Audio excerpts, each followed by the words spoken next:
yo lo conozco al bastón desde el año 1939 y del año 39 a ahora ya han pasado, no sé, 50, 51, 53 años que el bastón yo lo conozco.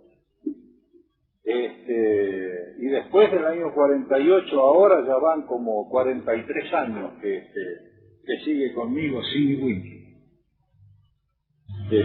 Ustedes lo pueden apreciar, la tabla en donde está depositado, acá está depositado, más vale, un citado del campo magnético de Chimiwinki, cómo ha dejado 934. Quiere decir que casi ya va a ser 60 años que está depositado acá. Yo les quiero hacer ver a ustedes el nono inusitado del campo magnético de Chimiwinki, cómo ha dejado marcado dentro de la tabla. Esta tabla se la hizo Orfelio Ulises, que vivía en Villa Bustos, que es la ciudad de Cosquín.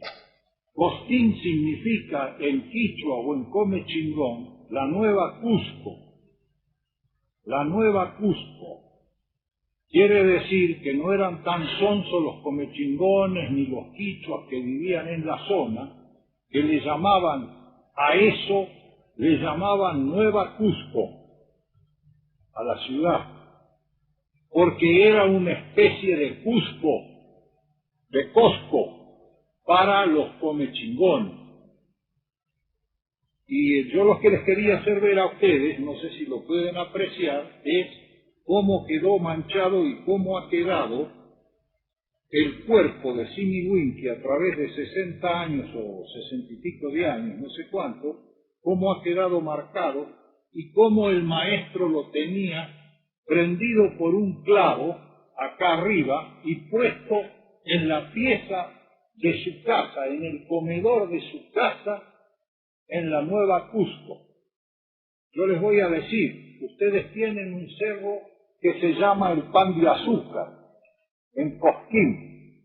El Pan de Azúcar no se llamaba Pan de Azúcar, eso es una cosa creada por, no sé quién es el que le puso Pan de Azúcar. Eso los aborígenes comechingones le llamaban Supa Ñuñu, porque Ñuñu quiere decir pecho, quiere decir pezón, y Supa quiere decir algo así como los pechos de la doncella. Eso es lo que ustedes cuando van a Córdoba, de Capilla del Monte, pasan por Supa Ñuñu, es decir, pasan por esos dos cerros que hacen los pechos de una mujer, que certeramente los comechingones, que no eran brutos, ni sonsos, ni piojosos, ni hediondos, como ha dicho alguna persona, sino que eran más inteligentes que nosotros, los comechingones. Los barbados. Ustedes perdónenme que yo hablo primero de ellos, después les voy a hablar todo lo que quieran del bastón, pero no eran así los comechingones porque vivían llenos de agua que ahora ustedes la tienen perdida, tanto en Capilla como en toda la zona de la cumbre o en toda la zona la tienen perdida al agua. Los comechingones se bañaban, y se bañaban con un jabón que hacían ellos quemando una planta, y con eso se jabonaban y no tenían piojos, ni tenían olor, ni eran sucios como un amigo mío que yo no lo nombro, que un día me dijo que los comechingones eran indios sucios y piojosos, y que los españoles los habían vencido con armas antiguas. Los españoles pelearon muy poco con los comechingones, y los españoles tenían las armas que en ese tiempo eran de ese tiempo. No vamos a pretender que en el 1570 o en el 1580 los que tuvieran los españoles tanques blindados y ametralladoras rasantes y fusiles de fuego ligero. Tenían que pelear con cañones pedreros y con el elemento que ellos tenían.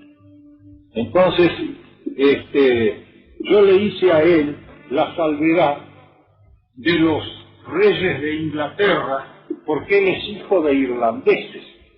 Entonces, para que le doliera, le digo, vos no sabés cómo vivían los reyes de Inglaterra, cómo vivían los reyes de Francia, cómo vivían los reyes de Suecia y de Noruega en ese tiempo llenos de piojos. El Gran Condé, que es una réplica del príncipe de Gales, de los franceses, se levantaba de la cama el Gran Condé, abría los brazos desnudo, totalmente desnudo, y entonces con perfume francés le sacaban el olor y lo perfumaban al Gran Condé para que tuviera todo ese día de hazañas el Gran Condé. Entonces los ingleses tenían la costumbre que comían la carne de cordero, que es muy grasosa, se limpiaban las manos en la barba de ellos, se limpiaban las manos en la cabeza, o se limpiaban en el pelo de los grandes perros que andaban por el palacio. Entonces, cuando yo le dije eso a mi amigo, que no lo nombro, cuando yo le dije que eran sucios y piojosos y los reyes de Francia hacían bailar los piojos negros en las pelucas llenas de talco que se ponían, se cayó la boca y me dijo, claro, tenés razón. Se lo explico a ustedes para que sepan cómo tenemos razón nosotros cuando defendemos una causa justa. No hay que tener miedo de eso. Entonces, por eso yo les muestro para que vean la humildad. Por eso es que los alemanes, los ingleses, los franceses, los japoneses creían que el bastón lo iban a encontrar ellos. No lo iban a encontrar nunca. Porque acá lo tenía un criollo que era nieto de indio Pampa, de un indio que se llamaba Panquitru, que Panquitru en lengua pampa quiere decir lo más parecido al león. Panquitru. Fíjese qué cosa curiosa. Este hombre era nieto de ese. Este hombre que lo puso acá, dentro de estos flejes y en esta tablita, al bastón de mando, estudió 8 años en Zambalá, en el Tigre. 8 años, no son 6 meses, no es un curso, una beca por un año que le dan a un nene para que se vaya a Estados Unidos, a la Universidad de Berkeley, no. Este estudió 8 años en Zambalá. Y después, cuando salió de Zambalá, lo pusieron en México, en el Río Grande de México. Y del Río Grande de México lo trajeron hasta Santiago de Chile, donde él tenía chili, que quiere decir tordo, quiere decir pájaro en lengua quichua. Eso apréndanlo también, porque es bueno saber qué quiere decir. Esto se llamaba Argentum, no se llamaba Argentina, como creían que era un territorio de dinero, de plata. Argentum en sánscrito, pasado al latín, quería decir blanco, impoluto, prístino. Eso eran las tierras de Argentum.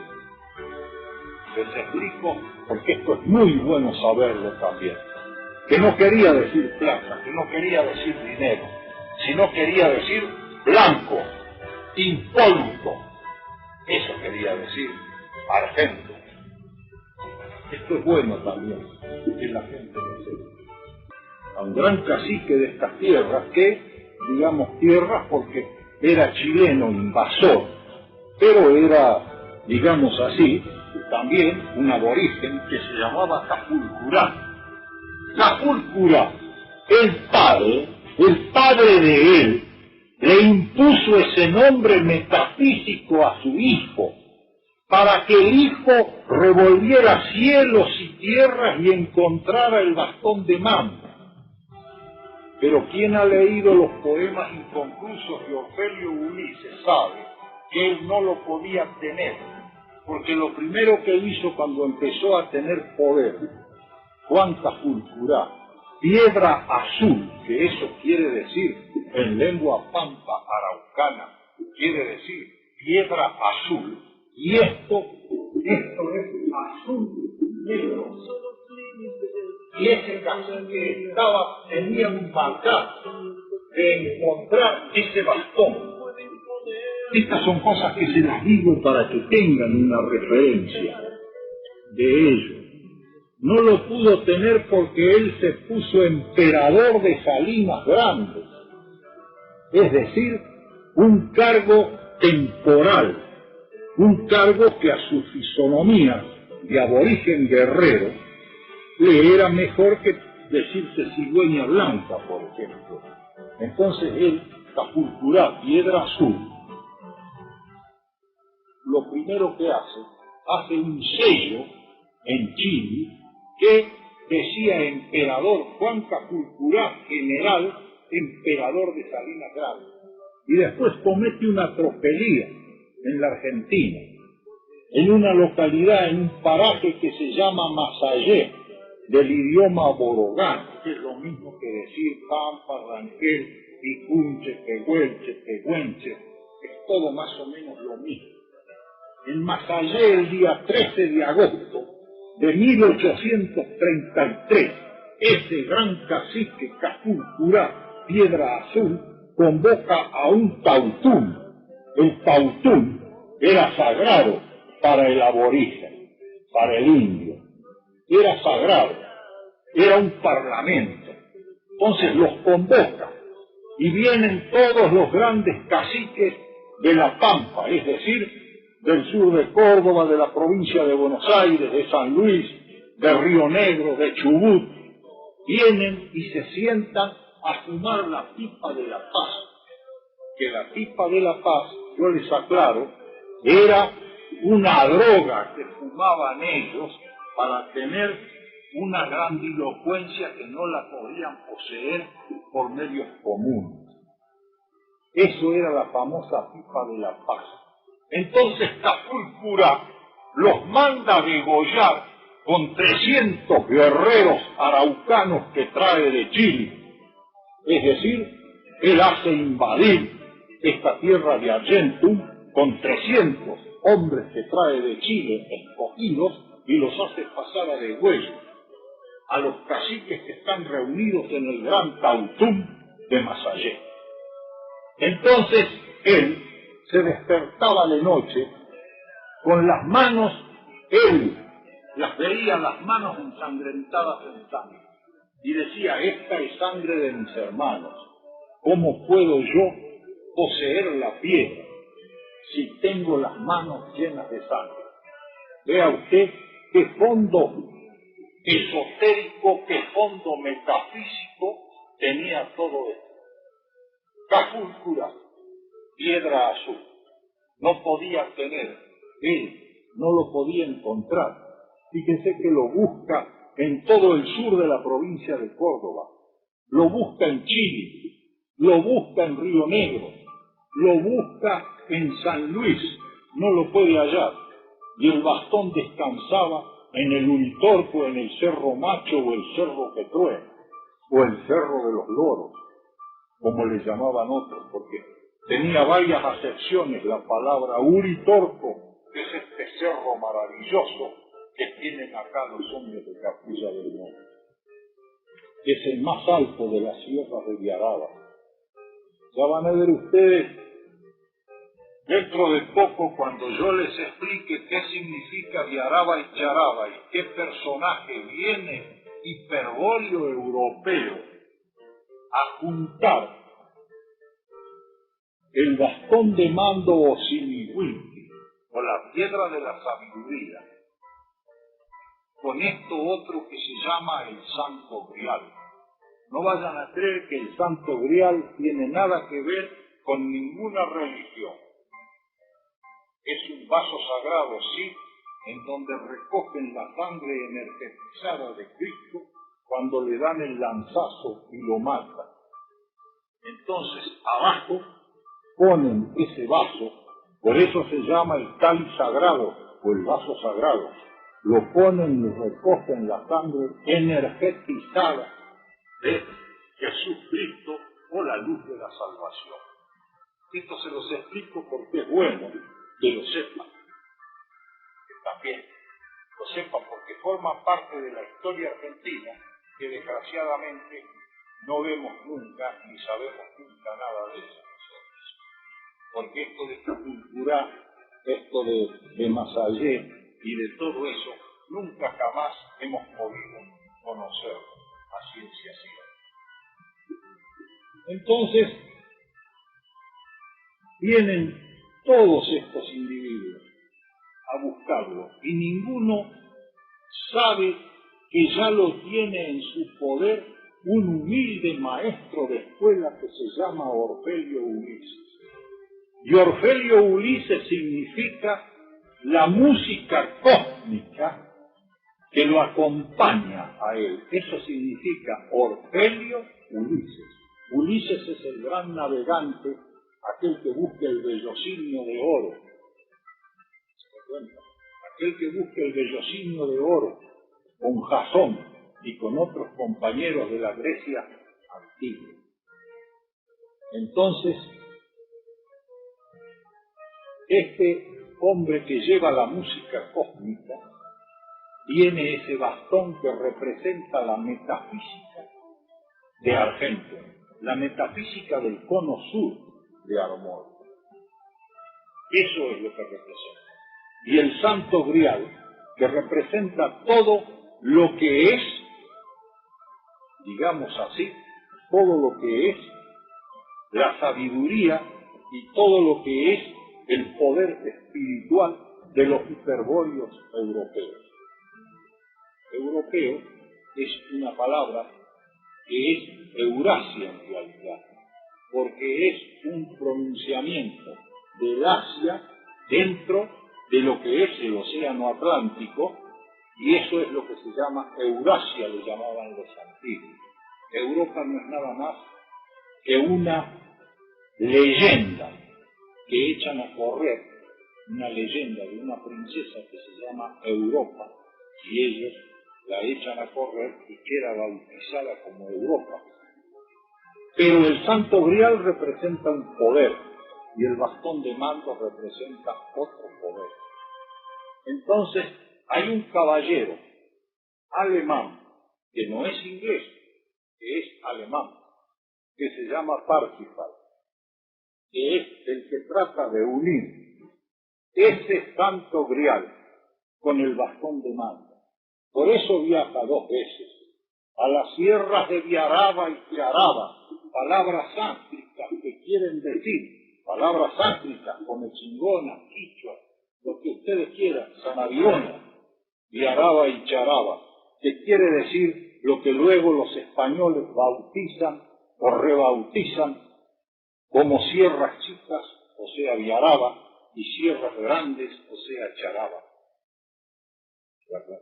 Ahí viene el caballero andante, este caballero inmarcesible, este caballero que ya 8.000 años atrás se lo nombraba en la India, fíjese, no como Parsifal, sino como Parsival, P-A-R-Z-I-B-A-L.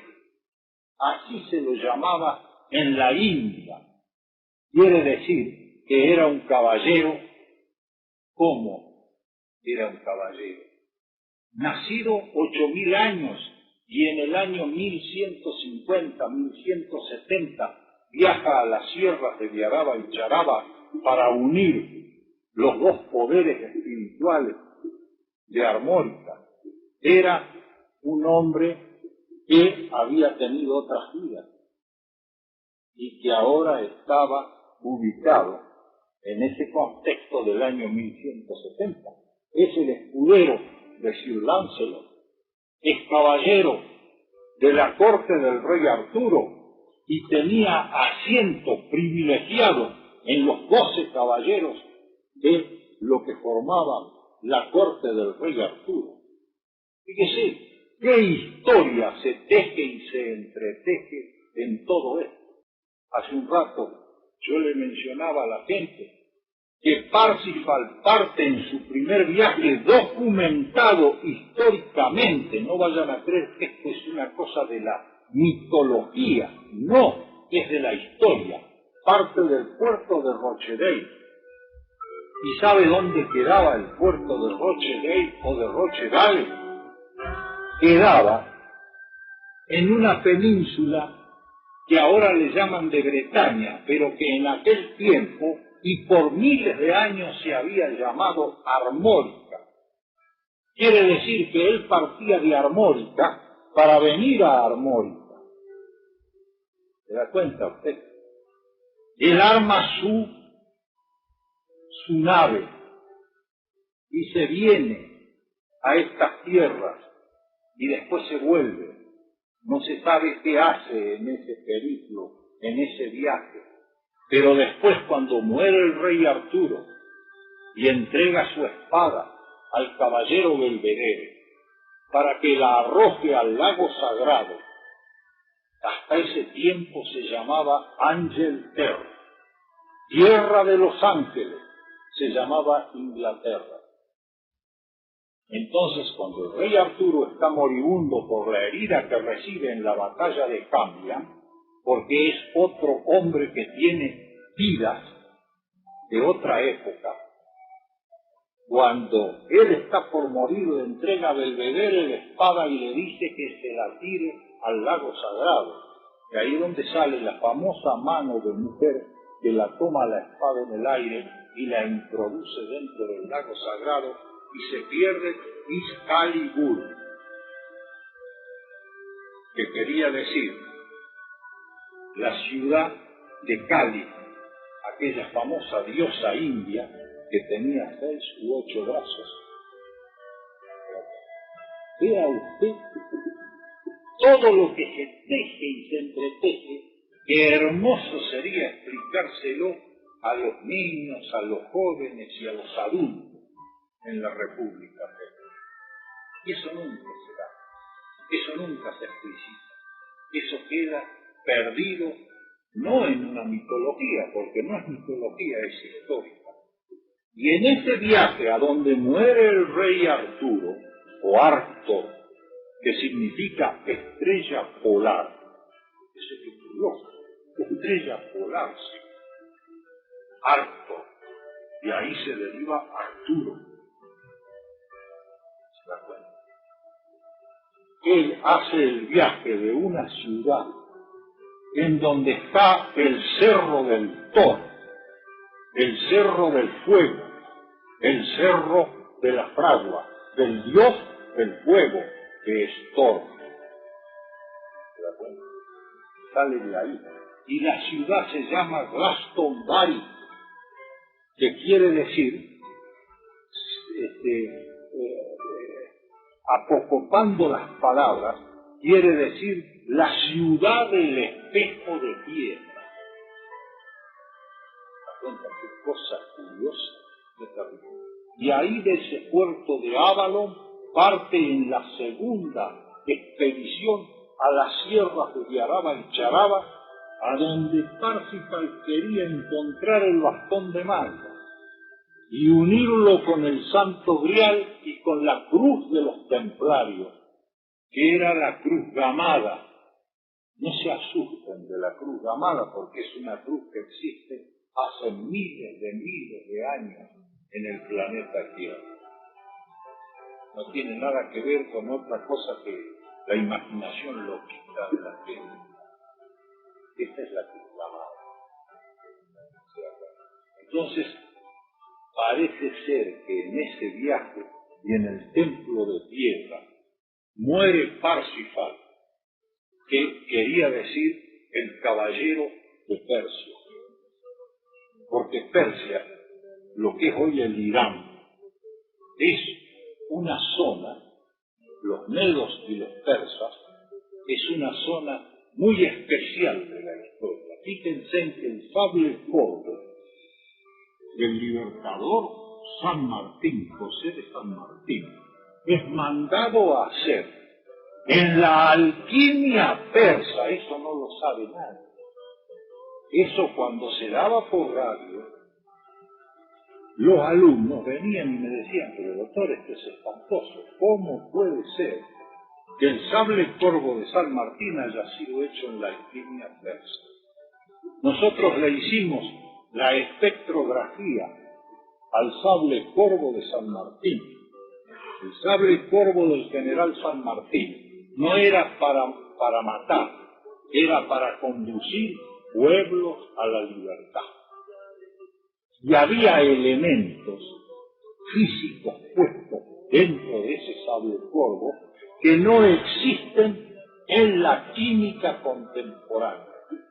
La espectrografía, es decir, todo el espectro de los elementos que componían ese sable, no figuraban algunos de ellos en la química contemporánea. Les explico esto porque todo está relacionado. Ustedes, claro, comprenderán que uno en 1 hora y media o en 2 horas no puede explicarle a un auditorio todo lo que es esto. Pero yo les arrojo la semilla como para que fructifique en el cerebro de ustedes toda esta semilla que tenemos la obligación, los que sabemos, de dárselas. El Cerro del Toro, en la ciudad de Glastonbury, o sea, en la, digamos, provincia de Avalon, es un cerro especial que a altas horas de la noche hace los mismos sonidos que un cerro de la República Argentina. Y eso lo dicen los gálicos, es decir, los gálicos es el viejo elemento étnico que vive en esa zona, no los ingleses que viven en esa zona, sino los gálicos, aquellos que hablan la lengua gálica. De eso ustedes no están acostumbrados a eso, pero tienen que ir acostumbrando la cabeza a todas esas alternativas históricas que existen. Entonces, ese Cerro del Toro tiene los mismos ruidos dichos por la gente en los pubs, en donde se reúnen los gálicos a tomar sus bebidas hasta que tocan la campana a las 11 de la noche y ellos se tienen que ir. ¿De acuerdo? Entonces, dice, sentimos el mismo ruido. Hemos mandado nosotros alumnos profesionales, a que vean si eso era cierto, y es verídico. Y la secretaria de Cultura de la Embajada de Francia en la República de Brasil, que ella tiene su asiento en Brasilia, la ciudad de Brasilia, se llama Gostén, la señora Gostén, dice, no solamente truena el Cerro del Toro, que tiene 300 metros de altura nada más, no solamente suena ese cerro y hace el sonido de los 3 espejos que hace la ciudad mitológica de Erx en la República Argentina, sino que también en Alto Paraíso de Goiás, en Brasil, frente, digamos así, a lo que es la isla de Ascensión, aquella famosa isla que Estados Unidos le regala a Inglaterra para que haga su fuente de reaprovisionamiento en la guerra contra este país en el año 1982. Ahí está Alto Paraíso de Goiás y tiene exactamente los mismos sonidos dicho por la gente de Alto Paraíso que un cerro de la Argentina. Ellos no saben que es el Uritorco, que truena y hace ese. Acá hay gente que lo siente porque vive cerca. Mi cuñada vivía en la zona del Zapato mientras el hijo atendía un campo en Cerrezuela y ella estaba cansado de sentir el sonido de los 3 espejos de Hertz, que es un radio laboratorio espacial. Todo esto que yo les digo está conexionado con eso que está puesto ahí, con ese bastón de marca. Porque todo eso que se siente, todo eso que se escucha, que yo lo tengo grabado, que un nieto de Panquicruz tuviera en su poder la piedra imán, la piedra de la sabiduría. Ellos no lo, por eso vinieron y lo buscaron. Lo buscaron en el año 1986, mire, les hablo de hace 6 años atrás. Estaban acá en la ciudad de Capilla del Monte, una delegación de norteamericanos y una delegación de rusos, buscándolo todavía al bastón de mando por distintos medios. Y ellos no sabían que ya había muerto, de las cosas que yo les hablo para que ustedes comprendan el significado de ello.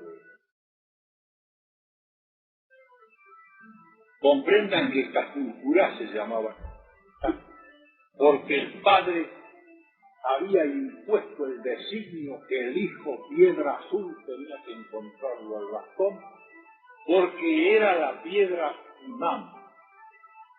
Ustedes ahora, si lo hubieran sentido hablar a Cucuhuinca y a Güenuquil, como yo los he sentido hablar, y a Curripilú, orejas verdes, también otro cacique Pacpa, ellos no le llaman el bastón de mando, ellos le llaman la piedra imán y todavía lo buscan. Fíjese que todavía esos caciques lo buscan y candorosamente me lo explican a mí. Dice, no, dice, nosotros buscamos la piedra imán, que es la piedra para que podamos nosotros hacer la gran confederación indígena armonizada. Vea usted qué cosas la piedra imán se llama. La piedra imán no es solamente de ahora, es uno de los tantos nombres, fíjese que tiene más o menos como 18 nombres distintos puestos en distintas lenguas al bastón de mando, que nosotros llamamos bastón de mando o piedra de la sabiduría. Eso sin entrar al aspecto metafísico de la piedra. Entonces, los ingleses, los alemanes, los franceses eran tan obcecados, tan orgullosos, tan vanidosos, tan ambiciosos, que no podían pensar que un nieto de Panquicruz tuviera en su poder la piedra imán, la piedra de la sabiduría. Ellos no lo, por eso vinieron y lo buscaron. Lo buscaron en el año 1986, les hablo de hace 6 años atrás. Estaban acá en la ciudad de Capilla del Monte, una delegación de norteamericanos y una delegación de rusos, buscándolo todavía al bastón de mando por distintos medios. Y ellos no sabían que ya había muerto Orfelio Ulises en el año 1951. Y que Orfelio Ulises se lo había dejado a su ahijado, a su hombre espiritual, al bastón, no como propiedad mía sobre el bastón, sino como un tenedor, como un poseedor para entregárselo a su tiempo a la persona que lo va a tener que manejar. Fíjese qué profundidad. Y hay mucha gente acá que creía que no existía el bastón, que era una cosa metafísica, que era una cosa espiritual. No, es espiritual, es metafísico, pero es también una piedra real, es también una cosa que ustedes si la sacan, ustedes se dan cuenta que es una piedra de basalto y hecha con una técnica del paleolítico inferior, es decir, hecho con una técnica que puede tener 10.000 años de tiempo. Por eso dice, en los versos de Argentina, dice textualmente que es observado el hombre por algo que tiene 10.000 años. Es observado el hombre. Y es observado por esto. Y ahí está la tierra. No es una cosa que no existe. Existe. Yo se la he tenido, he viajado desde Buenos Aires para que lo vean. Esto cuando vino Saruma acá a la Argentina, no vino por mí Saruma. Saruma, el doctor Acoglanis, Ángel Cristo Acoglanis, que tenía algo que ver acá en Capilla del Monte, no sé. Un día me habló a mi casa y me dice, porque él me visitaba siempre en mi casa, en San Isidro.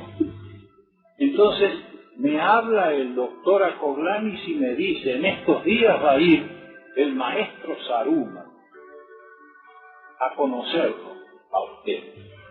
Bueno, perfecto. Estoy un día arreglando libros encima de la mesa del comedor donde yo me gano la vida vendiendo libros. ¿Se da cuenta? Y dando clases. Porque yo no soy un empresario fabuloso. Entonces yo hago 100 libros y los vendo, hago 50 libros y los vendo, hago 200 libros y los vendo, pero no de un día para otro. A veces me lleva la demanda 6 meses para vender una edición que tiene 200 libros. Entonces tocan el timbre y yo abro la puerta de calle y hay un señor humilde con un saco marrón, un pantalón así de este color, así gris, con mocasines marrones, camisa blanca y corbata oscura. Y él, parado en la puerta de calle, dice, yo soy el sacerdote Saruma, pero con una humildad en su palabra, que usted quedaba realmente emocionado de sentirlo. Yo inmediatamente lo hago pasar.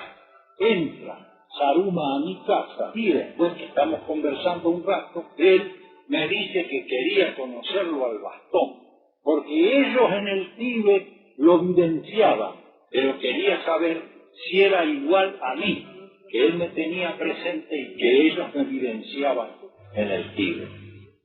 Entonces, subo la escalera, porque yo lo tenía en la planta alta, abajo, y se lo pongo entre los libros, porque los libros son de él, no son míos. Los libros me ayuda a él a hacerlos. Y este maestro, unos en mayor o menor medida, pero todos lo tienen, un ángel de la guarda, que no significa de ninguna religión, porque es un contexto sánscrito el ángel de la guarda. ¿Se dan cuenta? Que nos habla al oído cuando estamos escribiendo o cuando estamos dando una clase y nos hace decir cosas que después no nos acordamos más. Es cierto eso. A mí me pasa con los libros que me preguntan tal libro, tal otro. Yo tengo que ir y volverlos a leer de nuevo. Eso le da la pauta a ustedes, que no es una obra mía, que es una obra hecha por ese maestro que está encima de uno y le transmite las cosas permanentemente. Yo les podría contar cosas extraordinarias, como un cuadro que tengo del niño Jesús en mi casa. Yo salía del colegio, de la escuela secundaria, y me resbalo en la humedad y me caigo. Yo ya era loco desde que era niño, desde chico. Era un alucinado, era un loco, un gran loco, ese loco que los otros locos dicen, sí, es un loco, este viejo atorrante es un loco, lo que quiera. A mí no me interesa, yo me caigo. Y el rector del colegio, el padre Marcelino Fontana, siempre se paraba en la puerta de su despacho así y nos veía pasar. Y él ahí nos controlaba. Había una puerta grande que se abría y por ahí salíamos los muchachos como pájaros que van buscando la libertad, porque habíamos estado en el colegio 5 horas, les cuento 6 horas, y queríamos salir. Éramos chicos, teníamos 12 años, 13 años, 14 años. Entonces yo me levanto así, lo tomo a ese ángel tutelar, lo levanto y me lo siento acá. Y le digo, ¿te has golpeado? Nadie me contesta. Yo salgo. Y el rector está impasible mirando a los alumnos. que salga. Cuando yo me voy a ir de ese colegio, que venía acá a Córdoba a estudiar, al Colegio Nacional de Ampún, venía, él me llama, me dice, vení, Terrerita, que te tengo que decir una cosa. Entonces yo entro. Y él tiene el cuadro, ese cuadro del Niño Jesús que yo tengo colgado en mi casa. Lo tiene él, era de él. Me dice, decirle a tu mamá que le cambie el vidrio, porque yo soy muy pobre y se le ha roto el vidrio hace años. Te lo regalo porque vos, ese es tu maestro, ese es tu custodio. Eso fue en el año 37, 38. Yo hasta el día de hoy lo tengo. Ustedes perdónenme que yo me emociono, pero si ustedes hubieran tenido que vivir todo lo que yo he vivido, ustedes se darían cuenta de todo eso.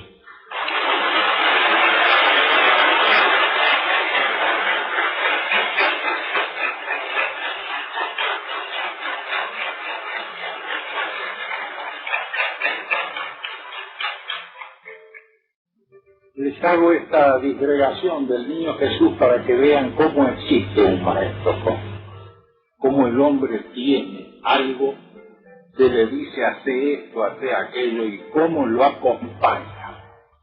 Hasta el día de hoy tengo 70 años y me han acompañado. Todo lo que sé se lo debo a él, a ese maestro cósmico. Porque es un maestro cósmico, porque las vírgenes son cósmicas también. Son cósmicas las vírgenes. Y existen. Desgraciadamente, hay tipos que en eso no creen, pero yo sí lo creo. Las vírgenes cósmicas de Copacabana existen. Los gnomos de Copacabana, los enanos pitufos existen. Y los elementales, que son un poco más grandes que los gnomos, existen también. Y un niño que no ha pasado los 10 o 11 años los puede ver a esos gnomos, los puede ver a esos elementales que juegan entre el pasto y saltan. Y hay un ingeniero agrónomo en La Rioja que dice que usted me viene a hablar de los gnomos, dice, ensille la mula junto conmigo y vamos a la alta sierra y va a ver cómo llenan los gnomos la carpa que yo levanto de noche para dormir. Y no es un ingeniero agrónomo que me lo dice. Yo no estoy autorizado para dar el nombre, por eso no les digo fulano de tal, pero es un libertad.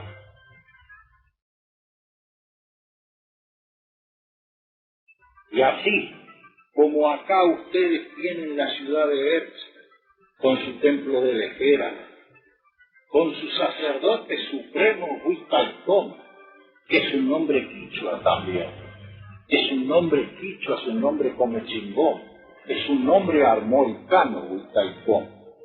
Tiene entidades cósmicas que se pasean por los cerros y se llaman Infantiquiuma, Mitiuma, Apacuama, Cocor, que existen y están porque uno las ve y que entran en la cavidad de la tierra, y ahí no estará la ciudad de Erz, a donde entran todos estos seres.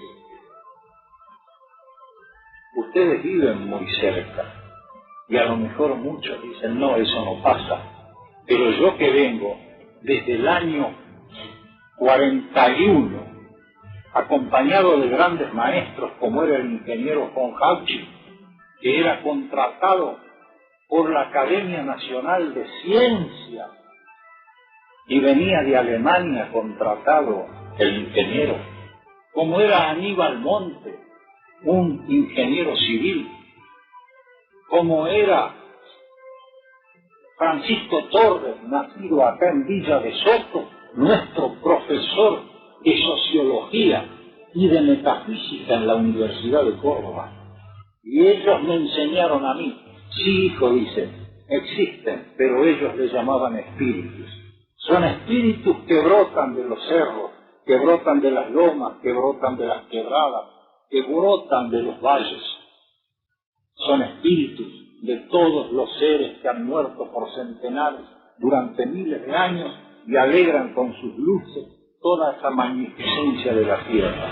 Eso me decían hace, en el año 41, en el 42, en el 43, en el 44, y hombres como Aníbal Montes, que para hacerlo creer en algo era muy difícil, y sin embargo en esto él creía.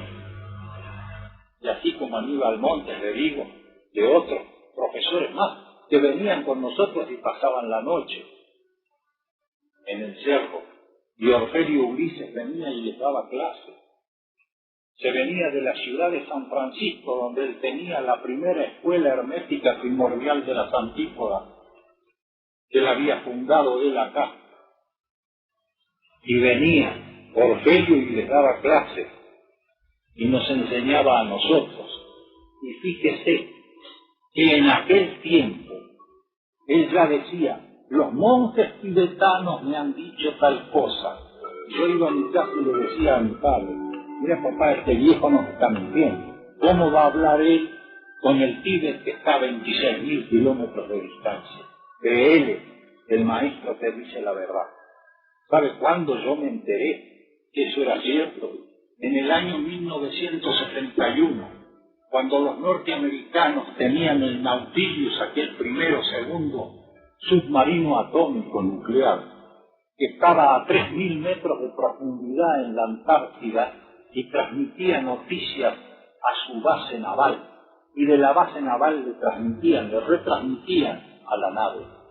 Entonces era todo por telepatía que lo hacían, era todo por transmisión del pensamiento, porque a esa profundidad ya no podía existir ninguna comunicación de tipo físico, pero sí aquella de tipo mental, que podía realizar un psicotrónico, un hipersensible, y que era recibido por otro psicotrónico o hipersensible y transmitido al submarino que se encontraba en tal parte en la Antártida. Entonces ahí me di cuenta, que es en el año 71, que era cierto lo que Orfelio Ulises decía, de que él hablaba con los maestros, porque no eran sacerdotes, porque eran todos solares, eran todos hombres del rito solar, del rito del solsticio, no tenían una religión determinada.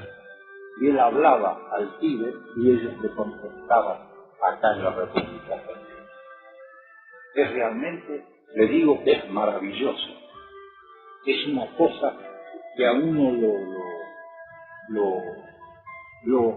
lo emociona, lo trastorna todo eso. Lo trastorna. No sé qué otra cosa más les puedo decir.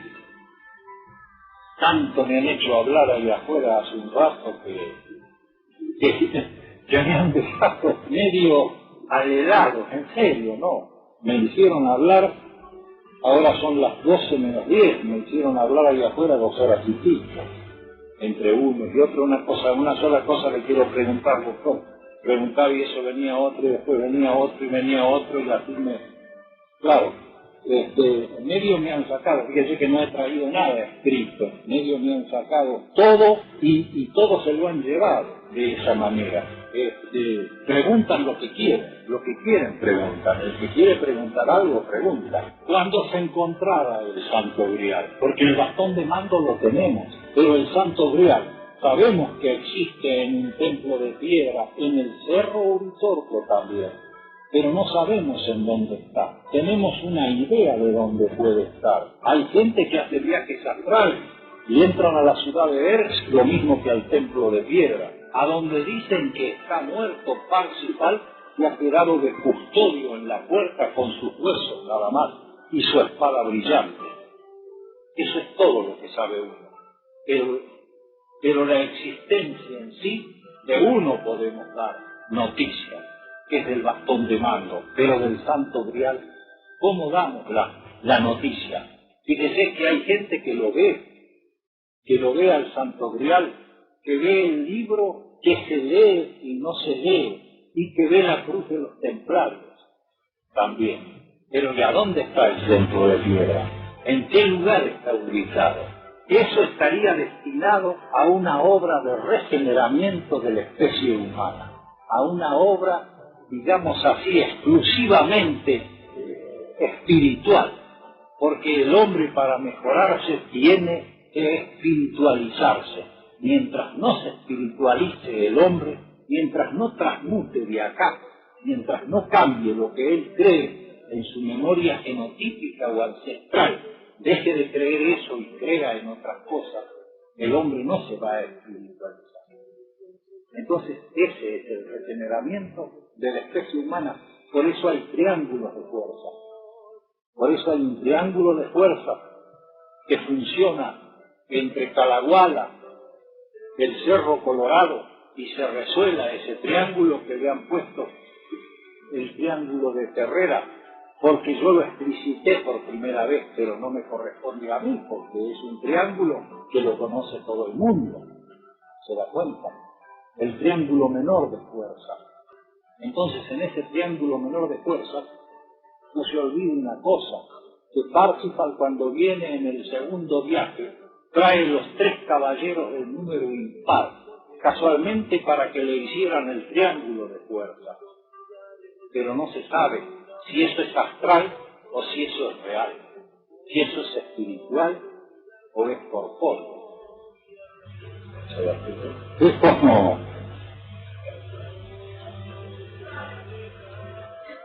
porque es una tierra de promisión la Argentina, es muy útil, es muy interesante la pregunta, porque la Argentina es una tierra de promisión, es una tierra de futuro. Por eso es que se la elige a la Argentina. Tiene ese triángulo, tiene después el triángulo mayor de fuerza de Córdoba, Buenos Aires y Mendoza. Tiene después una serie de triángulos en Río Negro, tienen Corrientes, tienen Entre Ríos, tiene la ciudad de Calampaya, en La Rioja, casi en el deslinde de La Rioja con San Juan, Calampaya. Tiene Antinacu en la ciudad de La Rioja, ciudad erigida por los viaguitas en la ciudad de La Rioja, y que hoy en día nadie se acuerda ni a nadie se le importa, pero los días viernes a las 2:30 de la mañana es iridiscente encima del desierto riojano, y se prenden todas las luces de sus ventanas, de sus puertas, y se ve la ciudad, solamente los días viernes. Eso es una ciudad metafísica. Y está la ciudad de Capayán. Hay 3 Capayanes. Hay un Capayán en el deslinde de La Rioja y Catamarca. Hay un Capayán en México que ustedes lo pueden haber visto en los mapas de México a Capayán.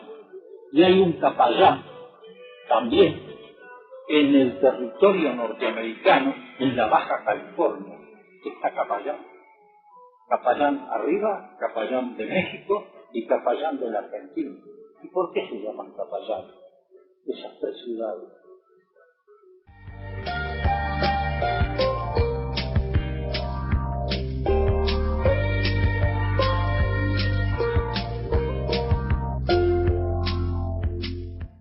No lo puede encontrar nunca por esa soberbia, esa ambición, esa vanidad que tenían los europeos, que yo le he explicado a un principio. No solamente Hitler lo busca mucha gente, Albanzón, lo busca el general Juan Domingo Perón también, para tenerlo en la casa de gobierno frente a la Plaza de Mayo, y los maestros se lo niegan, y Perón nunca más molestó, ni lo pidió, ni nada de eso. Sí, Perón era recontra metafísico, no metafísico, era recontra. Esto va afuera, acá habrá muchos antiperonistas que van a decir, no, viejo de mierda, que qué sabe, el viejo Perón, les estoy diciendo del viejo Perón. No, esto es fuera de la política.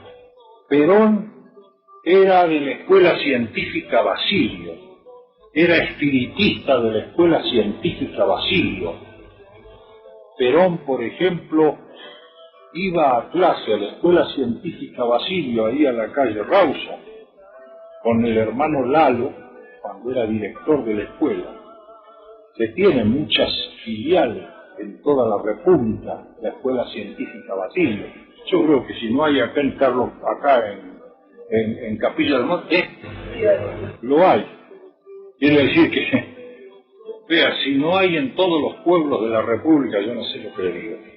Yo tenía una alumna que se llamaba Nelly Cobucci de Monteiro, una señora que ahora tendrá 80 años, que iba a Perón a hacer meditación, a hacer abstracción, meditación y concentración a esa escuela. Sabía ir de uniforme y se sentaba junto con todos, así como están ustedes, se sentaban en el templo de la calle Rawson, que ahora se mudaron, ahora están en otra parte, no sé en dónde. Ahí estaba el hermano Lalo y después un hermano que se llamaba Mario. Después yo los dejé de ver, porque a mí me importaba por los estudios que uno hacía con todos ellos. Entonces Perón formaba parte de esa Escuela Científica Basilio desde que era teniente primero, fíjese. Quiere decir que era un hombre joven. Después dejó de pertenecer a la Escuela Científica Basilio y Perón fue caballero de la Orden del Fuego americano, que es una logia, que es una secta que la funda en Brasil Leo Bovicio. Entonces ahí formaba parte Perón, que les daba aquel anillo grande negro que tenían en un dedo ellos. Ustedes se recordarán de un personaje que hizo el Rodrigazo, aquí en la Argentina, por allá por el año 1973-74, ese hombre era el sacerdote supremo de ese Rodríguez, no sé si se llamaba Rodríguez, no me recuerdo cómo se llamaba. Y la señora de Perón, mire usted, las cosas que le hacen decir a uno, ¿no? La señora María Estela Martínez, de Cartos, María Estela Martínez de Cartos, de Perón, porque dicen que ella se llama Martínez Cartos. No, Cartos es el esposo. Ella era casada con un señor que se llamaba Cartos. Después se casa con Perón, con el general Perón, se casa en Madrid, va un cura, le dice, yo te absorbo, le dice y lo casa. Pero no era. Esto se lo digo porque se lo han sacado a uno de la boca. Entonces, les explico porque, claro, es bueno también que lo sepan, ¿no?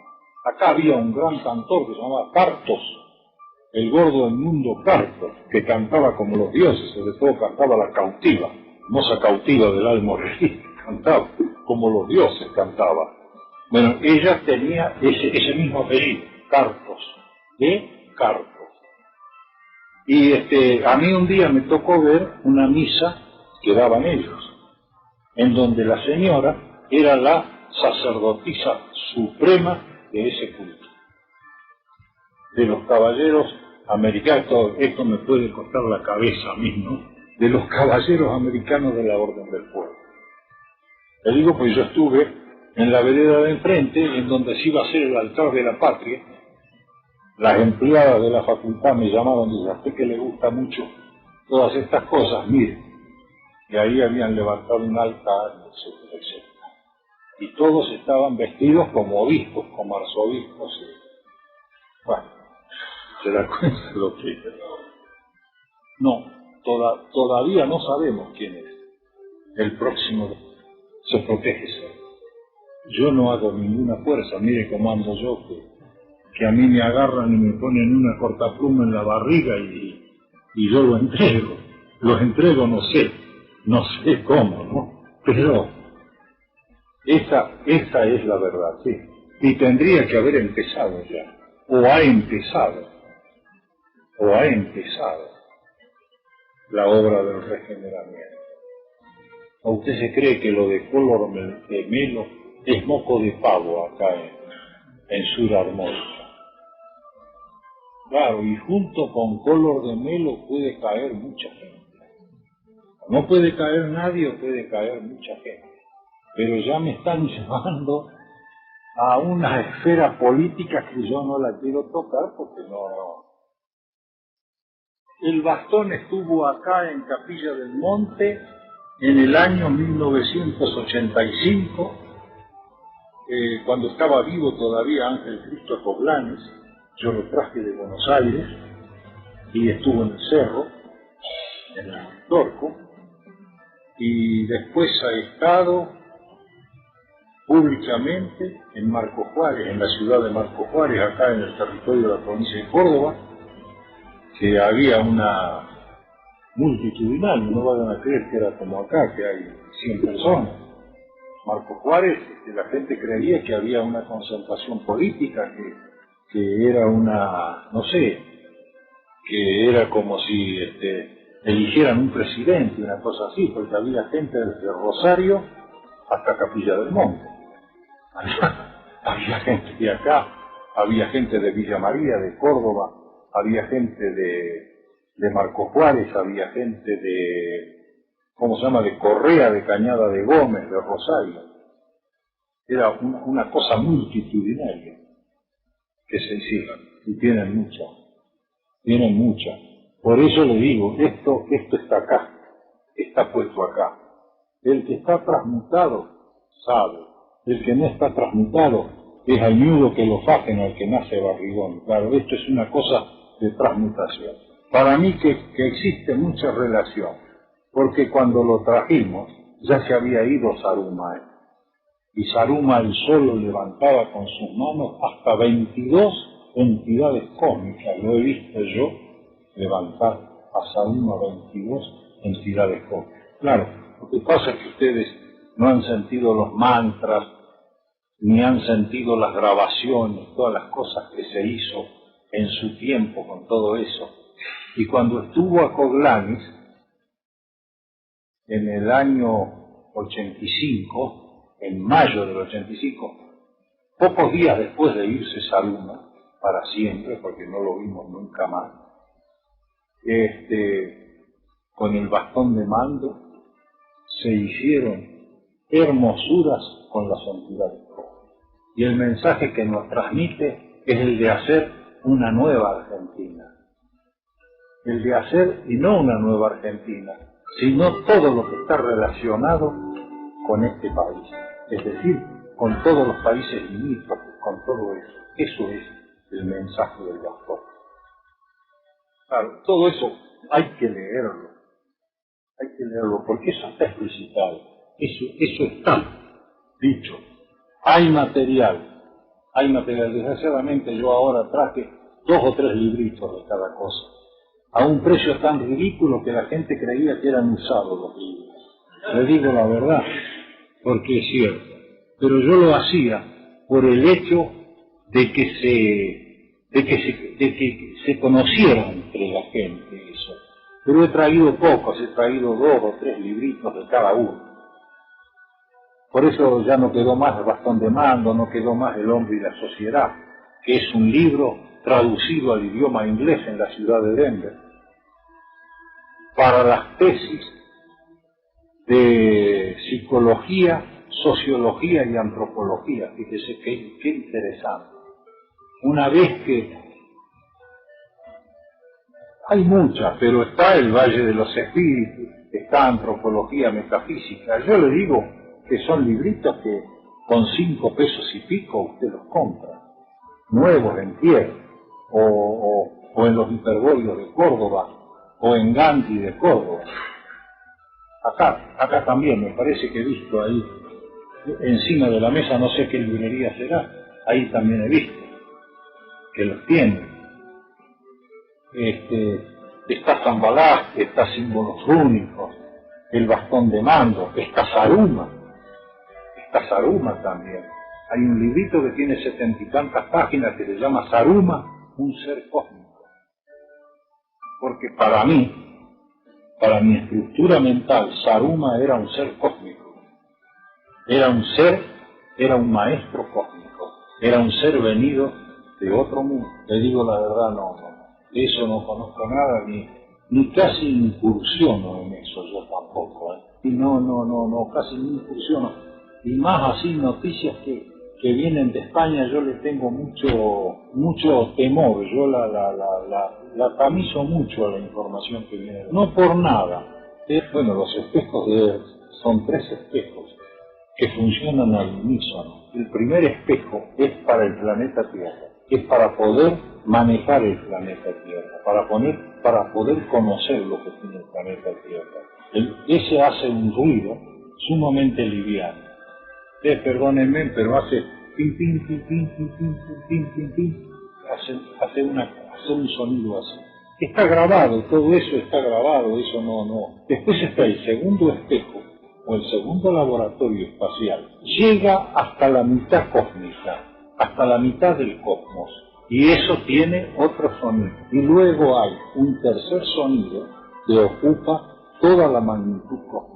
Entonces eso tiene el sonido de una usina que está en funcionamiento. Eso se siente perfectamente bien en la grabación que hay.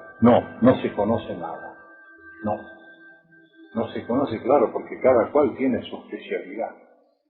Y esto es como si fuera una especialidad de la ciudad de Dios. Se puede tocar el bastón si está transmutado. Si no es transmutado, no lo pueden tocar. Pero si tiene un conocimiento de algo, sí lo puede tocar. Pero que venga una persona de la calle y que lo quiera tocar, no. No, porque no tiene ningún conocimiento. Entonces es lo mismo que si tocara una piedra, digamos. La responsabilidad mía es mantenerlo, es tenerlo al bastón, recibir mucha información que da el bastón, que yo no se las puedo transmitir a ustedes, porque el bastón está dando transmisión permanentemente de toda índole, de índole política, de índole económica, de índole social, de muchas. Entonces yo no puedo, porque sería hacerlos entrar a ustedes en un juego que yo solo sí se lo puedo dar a la persona que lo pregunta, pero en público es duro hacerlo. El bastón funciona como un menir, como el menir que tenía Calabalumba, cuando esto se llamaba Calabalumba, que era de los comechingones, y tenían un hermoso menir aquí en la zona.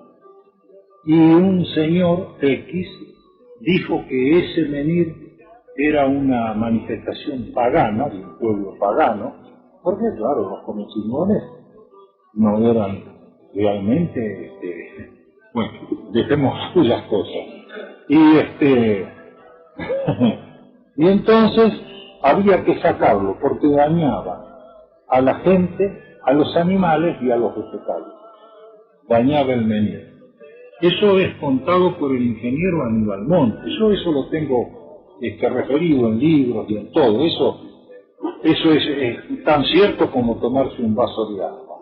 Entonces lo levantaron porque el menir era del megalítico, es decir, era una piedra que se ponía en un pozo sin agregarle nada, sin que hubiera trabajo humano, sin quehacer humano, se ponía. Y era una piedra que tenía 6-7 metros de alto. Entonces, cuando la fueron a sacar, se les cayó la piedra, porque no tenían cómo sujetarla. Se les cayó. Al caerse la piedra se partió en 2 pedazos. ¿Cómo sería de pesado que cargaron 2 carretas y las tiraron a la quebrada de Luna? No de la Luna, sino a la quebrada de Luna. Y ahí parece que están. Ha habido mucha gente que las ha ido a buscar, que no las encuentra. Yo, la verdad, no he ido nunca. No he ido porque usted tiene otra clase de estudios que hacer. No. Es verídico, contado por el ingeniero Aníbal Montes del año 24, del año 26, que lo sacaron al menir por imposición de ese personaje, se cayó, se partió y lo echaron a la quebrada de Luna. Ese menir debe de haber sido de acá de la zona, porque eran menires que el hombre ponía como receptáculo de lo que había en el cosmos, que pasaba a lo telúrico, que pasaba al interior del planeta Tierra, y del interior del planeta Tierra que pasaba al cosmos. Entonces era una especie como de antena. ¿Se da cuenta? En Europa, por ejemplo, los menires que hay, la gente va y se apoya las manos, le apoya la frente y siente un influjo benéfico, lo que sube y baja la corriente cósmica y la telúrica. Hay muchas piedras de esas, no es solamente el menir, hay túmulos también que se hacen, hay otras piedras, por ejemplo los dólmenes, que son unas mesas de piedra que el hombre hacía hace miles de años, que abajo lo usaban mucho para enterratorio de guerreros únicamente, de gente que moría en combate. Y la creencia que había en Europa, que había iquicuris y mires, que eran hombres de gran estatura que comían encima de esos dólmenes o esas mesas de piedra. Esto le digo porque eso es real. Eso es una cosa que está en los libros de arqueología, de antropología, de historia, eso está. El menir también. Posiblemente lo han trastornado a eso. Posiblemente lo han trastornado. Pero no le han quitado la condición intrínseca que tiene para poder el día de mañana revertir eso y hacerse eso en el país. No le han cambiado esa situación. Toda la desgracia padecida, digamos, en estos últimos 10 años. Toda la desgracia que tenemos. No me hagan explicar qué desgracia, porque caemos en un campo político que no lo quiero, eso lo trato personalmente, y en mi casa lo trato, o en la casa de alguna persona amiga que uno va, y entonces, sí, hay varias casas donde uno va, y no hace falta llevarlo a Simihuinque, hace falta que vaya uno con todo el conocimiento, y entonces allí se hace pero ustedes perdónenme que uno se quede callado en cuanto a lo político, a lo económico y a lo social, porque tiene que mutar la gente. Mientras no mute, eso es, por ejemplo, usted va a una casa donde hay 17 mutados mentales que usted puede explicitar, o va, por ejemplo, uno y se sienta delante del bastón y se pone y sabe cosas que otra persona no las sabe, pero tiene que ser un mutado, tiene que ser un hombre que esté, si no lo ha cambiado todo a esa memoria genotípica ancestral de hombre, como del caballo, como del perro, como del gusano, que cada uno tiene una memoria especial. Si no está mutado, si no la ha cambiado, es al nudo que lo fajen al cenazo barrigón, es como dicen. Si yo he tenido otras vidas, y eso uno no lo sabe. A lo mejor puedo haberlas tenido. A lo mejor. Hay gente que dice que sí, y me dice a mí qué personaje. Yo no lo creo. Por ejemplo, a Perón, hablando así, porque siempre tiene que dar un ejemplo de alguien que sea conocido. Yo no voy a decir Rapachani si nadie lo conoce a Rapachani. ¿Te das cuenta? Entonces te voy a decir Perón. Decían que era Amenofis IV, que era Ignatón, una de sus vidas, que era Amenofis IV. Amenofis IV existió, ha sido un faraón del Egipto, que era el primer revolucionario social que tuvo el Egipto. Yo lo voy a explicar. No tenían armas los hombres. Entonces, a esos tipos que eran los parásitos de la sociedad, los agarraban de las piernas y de las manos y los golpeaban así contra los muros de piedra de los templos y los mataban, porque no tenían armas para matar. Ese era Amenofis IV, un reformador social. O Ignatón, I-K-N-A-T-O-N, porque Atón significa también Dios para los egipcios. Pero eso en cuanto a Perón. Eso en cuanto a esta vida de Perón, así, perdónenme que hay otras cosas que no las quiera decir. Es posible que sí, que estén incluso entre ustedes, o que estén acá conmigo, o que estén... Sí, eso sí, porque eso es muy razonable. Pero eso tiene que estar el individuo cambiado mentalmente, si no, no lo interpreta. Un burdo de la calle, eso no lo interpreta. Pero no a mí que me explique así, pero es la manera como ustedes lo dan. Claro, es un final de los tiempos sin ser apocalíptico, porque esto no es apocalíptico. Pero hay un final de los tiempos, y hay una nueva raza. No raza, hay un nuevo tipo, porque razas en realidad hay una sola, porque son tres, pero disfrutadas del mismo nombre. Se da cuenta cómo es. Eso en la antropología es una cosa que está bien explicitada, es una